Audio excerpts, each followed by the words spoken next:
Il était une fois, dans un royaume lointain, un palais flamboyant orné de guirlandes florales éclatantes. Les murs résonnaient de rires et de chansons alors qu'un couple royal à la mine radieuse tenait dans ses bras un bébé à la douceur infinie. Les fées, créatures étincelantes et bienveillantes, flottaient autour d'eux, leurs visages illuminés par la joie de cette naissance tant attendue. Qu'elle soit douce comme la rosée du matin, souhaita la première fée, agitant sa baguette pour répandre des éclats dorés. La beauté du ciel étoilé sera sienne, ajouta une autre, faisant scintiller des étoiles dans les yeux du nourrisson. La salle brillait d'une lumière chaleureuse, mais cette magie ne serait pas sans ombre. Tout à coup, la porte s'ouvrit avec fracas, révélant une silhouette sombre. Une fée inquiétante, vêtue de noir, se tenait là, l'air fulgurant. Ses yeux, de braises ardentes, scrutaient la scène, et elle brandit sa baguette. « Je suis Morgane, la fée oubliée. Vous célébrez sans moi, c'est une offense que je punirai. » Dans un cri de rage, elle lança sa malédiction. Le jour de ses 16 ans, la princesse se piquera le doigt sur un fuseau et sombrera dans un sommeil éternel. Un souffle glacé parcourut la pièce, éteignant peu à peu la lumière de la célébration. Dans ce moment de désespoir, une dernière fée, vêtue d'une robe scintillante, s'avança. Sa voix douce résonna comme une mélodie apaisante. « Je ne peux pas annuler la malédiction, mais je peux en atténuer l'impact.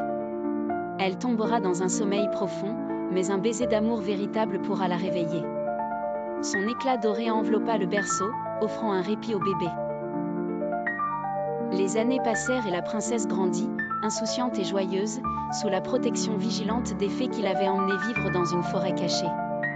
Chaque jour était une aventure remplie de rires et de jeux avec les animaux du bois.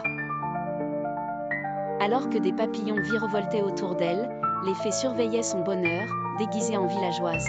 « Regardez comme elle est belle », chuchotait l'une d'elles, le cœur gonflé d'amour maternel. Elle ne doit jamais connaître son destin tragique.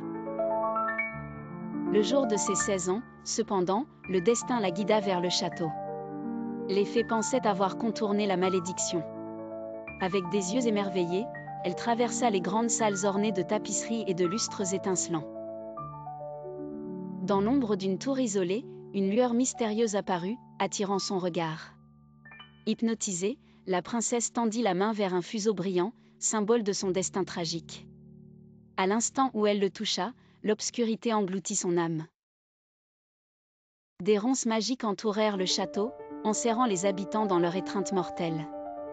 Le royaume, figé dans un enchantement sinistre, n'avait aucune idée que seul un cœur pur pouvait percer cette barrière.